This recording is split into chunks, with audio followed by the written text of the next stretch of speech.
Isekai anime, love or hate them, but since a particular certain anime, the genre had a popularity boom that was similar to how the zombie genre was once the biggest genre ever in gaming. Now, this certain particular anime has never, and I do mean never, ever been mentioned on my channel. I did feel like branching out towards another similar isekai. Of course, that instantly leads me to ReZero. An anime I have tried to get into but failed to really hook me after the first few episodes, and around that time I was kinda burned out on the genre in general. But it never really left my mind, just like that particular anime that shall not be named. Cause to not draw too many parallels, that one eventually made an unexpected comeback in my life. And now it's ReZero's turn to make a comeback. Or at least that is what I hope for. With the game ReZero: The Prophecy of the Throne. In ReZero: The Prophecy of the Throne, we follow Natsuki Subaru, who got isekai'd into the kingdom of Lagunaga, a medieval nation in an unknown fantasy world. Soon after arrival, he is attacked and saved by Emilia, a candidate for the throne of Lagunaga. After this fateful encounter, Subaru decides to join her and become not just one of her knights, but also her biggest fanboy. However, mystery surrounds the royal selection of the next ruler. The Dragonstone prophesies that only 5 candidates would be chosen for the throne, yet somehow 6 candidates have been selected. The reveal of another candidate does not only postpone the selection, but suspicion befalls on all candidates, as one must be an imposter according to the prophecy. So the race is on for Subaru and friends to find this imposter, and thankfully Subaru is the perfect guy to find out who the imposter might be. Not because he's clever or anything, no, far from it.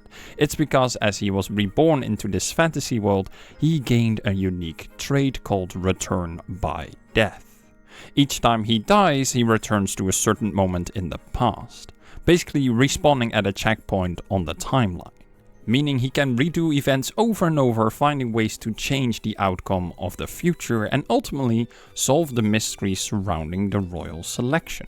Overall, the story told here in the game is a very close but slightly altered version of the story told in the anime. The most noticeable changes are the events surrounding the election and the addition of new characters. And personally, I usually really like these kind of games because of these alterations, especially when the writer of the original story is involved in this one as well, giving them an option to change the story, add scrapped ideas, or even go completely back to the original idea for their story. And we have seen in series like Sword Art Online that this can result in decent to interesting story premises, retelling of the same story but with different characters, and ultimately just adding a whole new layer to the series itself. And ReZero: The Prophecy of the Throne cleverly starts with a similar approach. It opens the game and builds its story on the first 2 episodes of the anime, which is where the basic rules of the world and characters are introduced and set up. Once that is done, the game moves quickly away from the anime and starts to tell its own story. It's also here where they quickly introduce the only interactive gameplay aspect called turning points.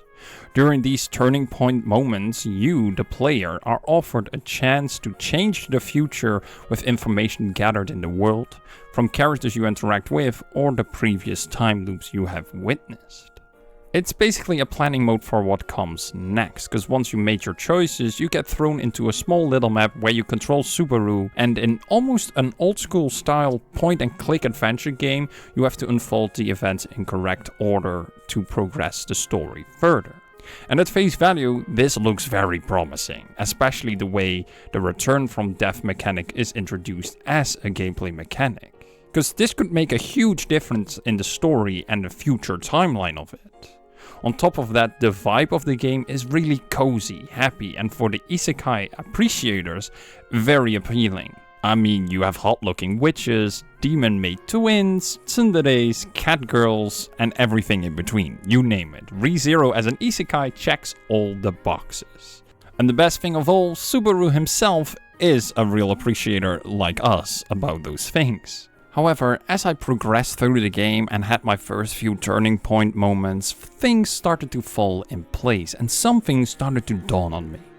The game seems to represent these turning points as moments where your choices have impact. However, that is not the case. At best, your choices lead to slight dialogue changes in the story, and at worst, they are just dialogue choices that give you access to different achievements. Which was a huge shame and a disappointment when I found out. Because when you think about it, the potential that originally is represented here with the return of death mechanic is huge. A story experience like Heavy Rain or Detroit Become Human, but in the ReZero universe with an active reset when your character dies, sounds like an amazing experience. It's more or less perfect for it, and at first I somewhat believed the game was aiming at such a story experience. But unfortunately it's not, and its visual representation that it does is just smoke and mirrors. In the end, the story is very linear. No matter the choices you make, you will always end up at the same spot, no matter what. Now, don't get me wrong, I don't hate the idea that this game has a linear story. It's more like that the game led me to believe there was something else in there. Because for a linear story, this game still has a great premise. A mystery resolving around the next queen of a kingdom. That's just great, there are so many things to figure out, motive of other characters that could muddy the water of our ideas and own vision on the matter. Outside factors and politics that can get in the way constantly. And of course the imposter that is involved here itself. Because who could it be? Why is the imposter trying to take the throne? Or is it a completely different party outside of the candidates that control it all? There are so many questions and mystery to delve into and a fun, interesting premise for a story. But to solve a mystery in a story, there has to be, well, a mystery. Yet none of the things that I just said are applied here. The investigation itself is not made interesting in any way, even though the investigator we follow has the perfect trait to do so. And the mystery that resolves around the throne is not that much of a mystery, as the characters are very flat, straightforward, and it doesn't take you much more than a couple of hours to solve it. On top of that, the overall story constantly panders around, repeating the same facts and events, and only near the end of it starts to pull things together, becoming slightly interesting. But at that time, it's just too late. Now, getting in this situation with the story is nothing new for me. In similar anime games, like Sword Art Online, the story itself struggles like this all the time, and one game even awfully comes close to the similar feeling I had during my time with ReZero. But in these situations there was always some aspects that made the struggle worthwhile. One of them being the new and unique characters exclusive to the games. Usually they stand out as they are not held back by previous written works, and usually are at the center of the story in some way. And during my struggle with ReZero's story, I was hoping that the new and game-unique characters that were introduced would make a difference. And unfortunately, Melty and her emissaries couldn't do this. Their designs are good and they had their moments, but they couldn't carry the story or compensate its shortcomings. And neither could the gameplay itself, even when I'm leaving out the fact that these turning moments don't make a difference. They were also just not made very interesting. It was just going through the paces to continue. Figuring out what the correct order was or what to do via multiple attempts and information gathering was not needed. It felt like random clicking multiple times was just as effective as being invested seriously in these moments. Considering that this story is about uncovering a mystery, it would have been cool to have gameplay moments like these to figure things out as the player, find information about the other candidates and coming to conclusions ourselves who the imposter is. It would have added some serious interaction with this game instead of what we got, a visual novel with some rare bits of gameplay here and there. Honestly, looking back, it has been a very frustrating experience. Like I have been in similar situations before with games, especially with Sword Art Online games, but where there was potential visible but barely used, here in ReZero they didn't even scratch the surface of what they could have done with the things they had to work with. And I really hate saying that because it's been a while since I enjoyed visually a visual novel like this. Presentation-wise, this visual novel is amazing, be that by the music or the animation and visual presentation of the characters. Because for a visual novel, this game looks good. probably the most crisp looking visual novel I have seen in a very long time. Each character, when speaking, comes to life with lively small animations and different poses. Even when they are pushed into the background, they still seem to be active in the scene and be alive.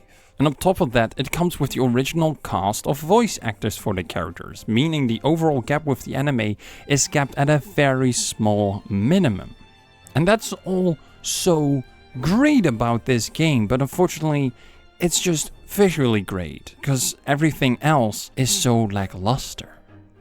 In the end, ReZero, The Prophecy of the Throne is not a visual novel that will get you into ReZero or offer a different format to enjoy the same universe and characters. Instead, it feels more like this game was made for ReZero fans to just have more ReZero without too much context or thought put into it. You want to see Subaru be an idiot? The game has plenty of that. You want to see how cute Ram is and be a simp for Subaru? Come on in, that's here as well. Want to hear insults by Ram? Sure thing, that's also here. And many similar things like that are all here, and it's the vibe the game nails that is also very present in the anime. But it forgot to be more than that in my opinion, and that's just a shame.